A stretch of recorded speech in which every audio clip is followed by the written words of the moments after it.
പരിശുദ്ധ പരമദിവ്യകാരുണ്യ ഈശോയ്ക്ക് എന്നേരവും ആരാധനയും സ്തുതിയും പുകഴ്ചയുണ്ടായിരിക്കട്ടെ. ഇന്ന് മെയ് മാസം 21 വ്യാഴാഴ്ച. പുതിയ പ്രഭാതം നൽകിയ നല്ല തമ്പുരാന് നന്ദി പറഞ്ഞ് പ്രാർത്ഥിക്കാം.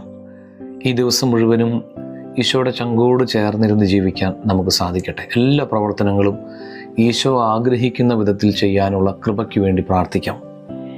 ഇന്ന് മത്തായി സുവിശേഷം 7-ാം അധ്യായത്തിൻ്റെ 8-ാം വചനം ധ്യാനിക്കാം. ചോദിക്കുന്ന ഏവനും ലഭിക്കുന്നു, അന്വേഷിക്കുന്നവൻ കണ്ടെത്തുന്നു, മുട്ടുന്നവന് തുറന്നു കിട്ടുകയും ചെയ്യുന്നു.